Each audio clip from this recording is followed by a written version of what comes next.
On the lush, green savanna of the Masai Mara Reserve, nature operates on its own terms. Majestic, ruthless, but full of emotion. And it was here, on a seemingly peaceful morning, that a story unfolded, one that touches the deepest parts of the heart. The sun over the Masai Mara has never been so brilliant. Soft, golden light poured over the tall grass, gently swaying with the early morning breeze, carrying the scent of damp earth and vibrant life. On a small hill near the edge of the pride, two lion cubs, only a few months old, were playing. They were brothers, inseparable, with sandy-colored fur, big, innocent eyes, and movements that were still endearingly clumsy. In that peaceful moment, a shimmering yellow butterfly appeared. Its wings were delicate, fluttering in the air like tiny sparks of fire against the blue sky. The light reflecting off its vibrant wings immediately captured the attention of the two brothers. Without hesitation, they both stood up, their small bodies filled with excitement. They began to chase it, their tiny paws thumping softly on the dry ground. The butterfly danced ahead, sometimes low, sometimes high, like a little fairy leading the way. The two cubs followed eagerly, past clumps of grass and around low bushes, wandering farther and farther from the pride without even realizing it. The chase led them to a large acacia tree, where cool shadow stretched out like a welcome mat. Exhausted from their run, the smaller of the two cubs plopped down to rest, its little pink tongue lolling out. The other cub remained standing, its curious eyes scanning the area, searching for the fairy that had disappeared. Its face was filled with the pure excitement of a child who had just experienced a grand adventure. But beneath the thick grass by the acacia's base, a hidden danger stirred. A massive African rock python, its body as thick as a log, had been waiting there for a long time. It was silent, cold, its eyes glinting with a faint reflection of the light. It was injured, hungry, and desperate after a previous battle with a hyena pack. A small, isolated, innocent prey seemed like a gift from fate. With a surprising burst of speed for such a large creature, the python shot out of the bushes. The scene unfolded in a flash. The resting cub, tired and unaware, had no chance to react. The python's wide mouth clamped down on its small shoulder, while its body coiled and tightened around the cub like a living steel cable.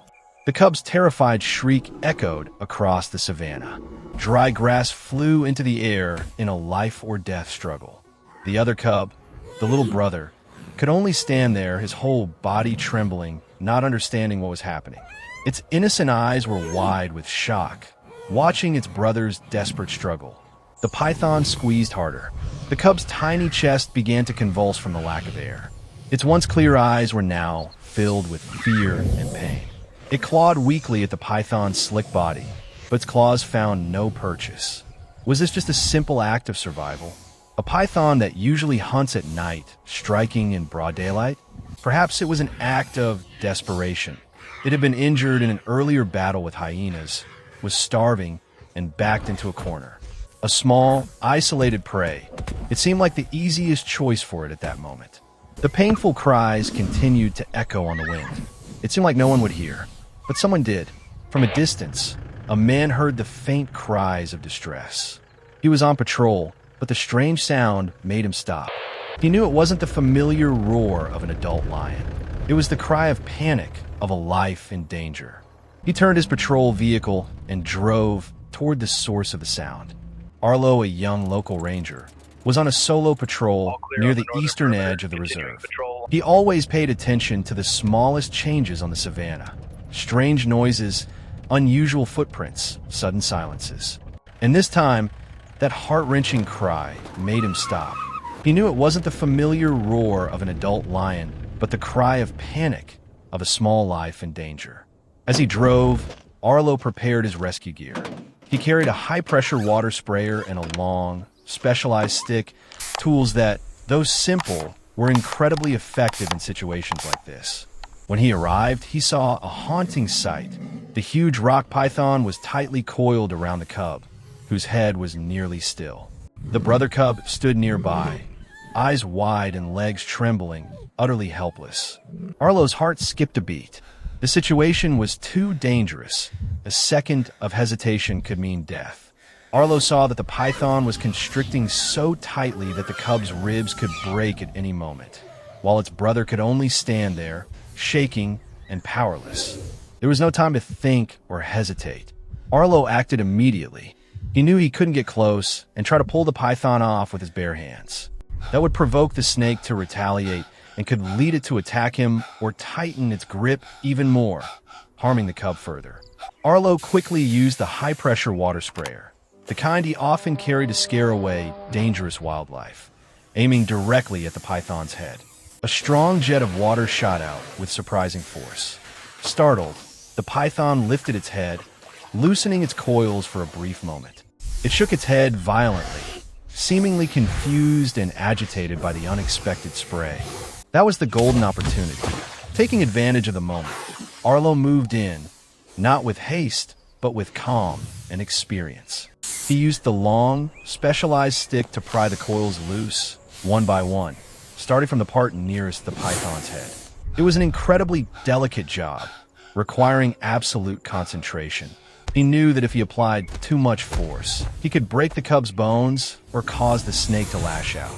Sweat beaded on his brow, and his eyes were intensely focused as he patiently untangled each coil as if he were opening a box holding a life. The python's muscles were taut, constricting with all their might. Arlo had to use all his strength and skill to loosen each coil a little at a time.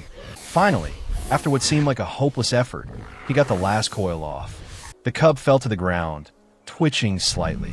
Arlo's heart clenched. He knelt down, gently stroking the cub's matted fur. It was breathing with difficulty, but it was breathing.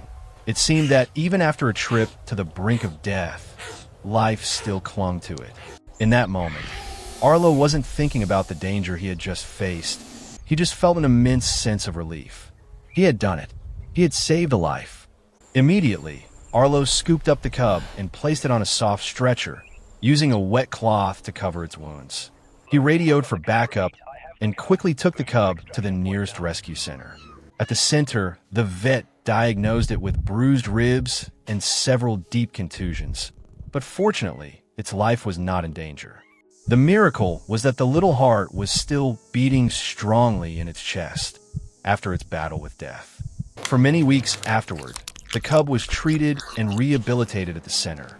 Under the care of the specialized team, its wounds slowly healed, and the light gradually returned to its eyes. It even began to walk and play with the staff. The little brother cub, meanwhile, was monitored by the patrol team and helped to find its way back to the pride, where the mother lion was still crying out for her lost cub. The reunion of the two, though not witnessed, was an important part of the story for the rescue team. A mother never forgets the cry of her child. When the time came, a special vehicle took the recovered cub back to the reserve. The door opened in the middle of the grass, and it stepped out, lifted its head, and took a deep breath of the familiar wild air. It had been many weeks since it last breathed this free, wild air.